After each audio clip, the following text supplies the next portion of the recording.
कभी तुमको ऐसा लगे,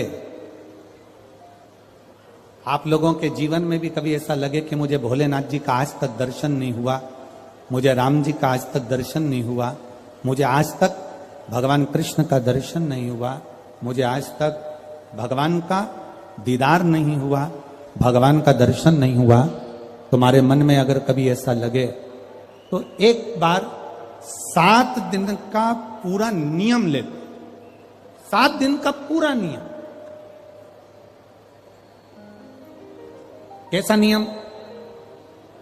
सुबह से उठूंगा, सुबह से उठूंगी, मुख धोया ना धोया, कुछ खाया ना खाया, पलंग पर बस उठ के बैठी। जिसको अगर शंकर भगवान का, राम जी का, कृष्ण भगवान का, लोग कहते हैं क्या भगवान का दर्शन हो सकता है? 7 दिन का नियम धारण करो। सुबह उठो, पलंग पर उठते से ही सबसे पहले भगवान राम, कृष्ण या शिव जिसका तुमको दीदार करना है उसका 5 बार 7 बार नाम का उच्चारण करिए, उसको पुकारो। आप नहाए ना नहाए,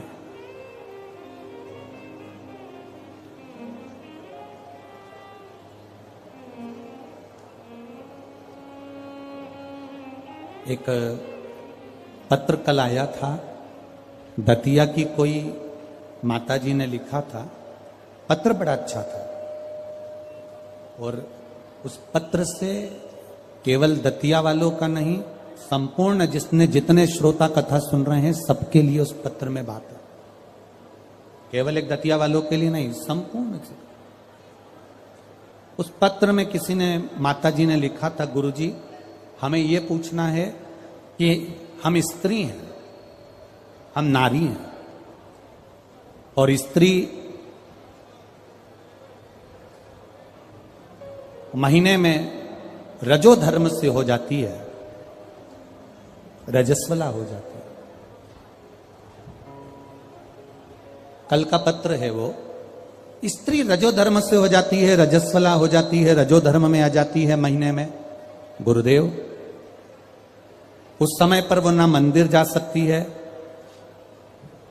ना भगवान के लिए कोई कार्य कर सकती है, ना वो कोई अच्छी जगह पर पहुंच सकती है। तो हमें केवल इतना सा पूछना है कि उस रजस्वला धर्म के समय पर क्या हम भगवान का नाम ले सकते हैं कि नहीं ले सकते? हम मंदिर नहीं जा सकते, शिवालय नहीं जा सकते, यज्ञ में नहीं जा सकते, अनुष्ठान में नहीं जा सकते, हम कहीं पर भी अच्छी जगह पर नहीं जा सकते, तो क्या हम भगवान का नाम ले सकते हैं कि नहीं ले सकते? तो महाभारत का चरित्र उठाकर देखिए। द्रौपदी का 3 दिन जो धर्म, और दुशासन ने चीर खींचा, द्रौपदी का बाल पकड़कर दुशासन सभा में लेकर आ गए।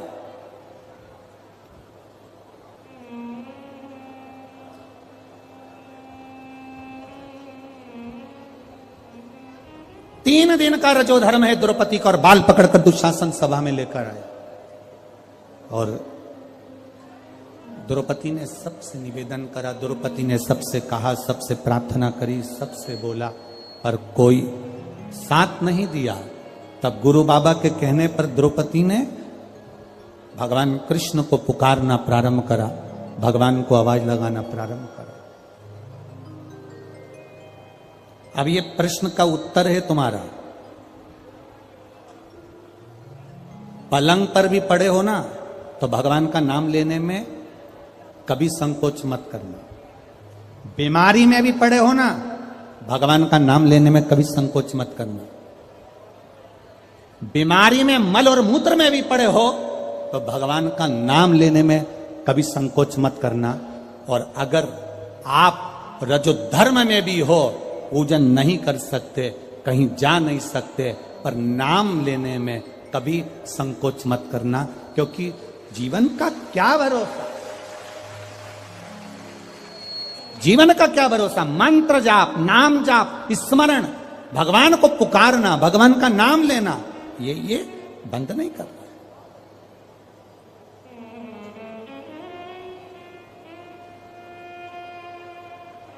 अरे खाना ना छोड़ा, पीना ना छोड़ा, हरि भजन क्यों छोड़ दिया। जाना ना छोड़ा, आना ना छोड़ा, फिर सत्संग जाना क्यों छोड़ दिया। भगवान का नाम लेने में, भगवान का स्मरण करने में, भगवान का कीर्तन करने में, हाँ आप श्रेष्ठ जगह पर मत जाइए, किसी वस्तु को मत छुओ। यहां तक शास्त्र कहता है कि अगर किसी ब्राह्मण, संत, गुरु और भगवान के लिए भोजन भी बन रहा है और आप रजो धर्म से हो तो भोजन पर दृष्टि भी मत दो। यहां तक शास्त्र कहता है, यहां तक शास्त्र कहता है। अगर भोजन बन रहा है तो भोजन पर हमारी दृष्टि भी ना जाए। और भगवान का नाम ले सकते हो, आप उसे पुकार सकते हो।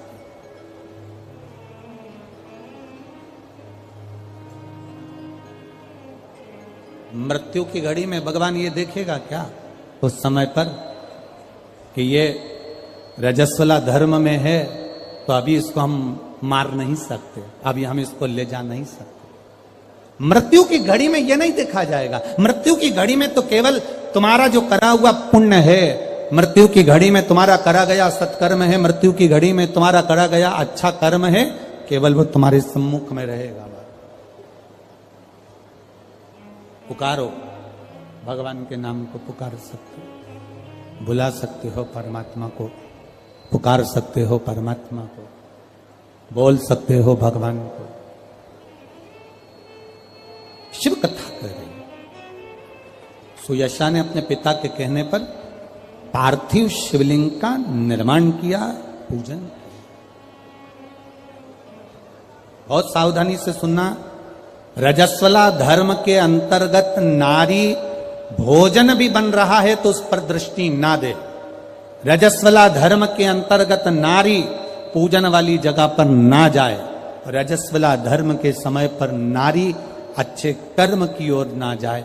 पर रजस्वला धर्म भी अगर तुम्हारा है, कोई बीमारी भी तुमको है, कोई रोग में भी तुम पड़े हुए हो, पर भगवान का नाम लेने में कोई दोष नहीं है। भगवान का नाम तुम कभी भी ले सकते हो जब तुम्हारी मर्जी पड़ेगा।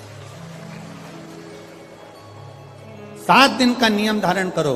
सुबह उठो, भगवान का नाम लो, स्नान करा, पूजन करो, बाबा के मंदिर में जाके 1 लोटा जल समर्पित करो, घर आओ, भोजन करो।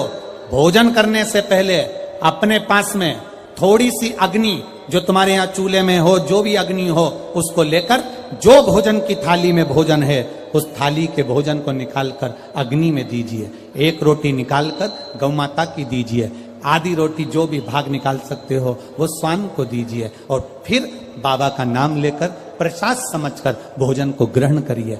दिन में, शाम को अपने कर्म को करते करते भगवान का नाम लेते रहिए।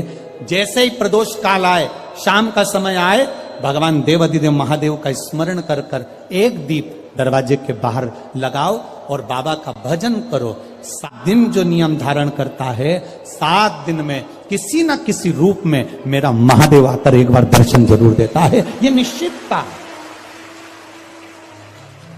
पर उसमें हमारी पवित्रता होना चाहिए, उसमें हमारी पवित्रता हो, उसमें हमारी पवित्रता का भाव हो। हम पवित्र भाव से, शुद्ध भाव से हम भगवान का भजन करें।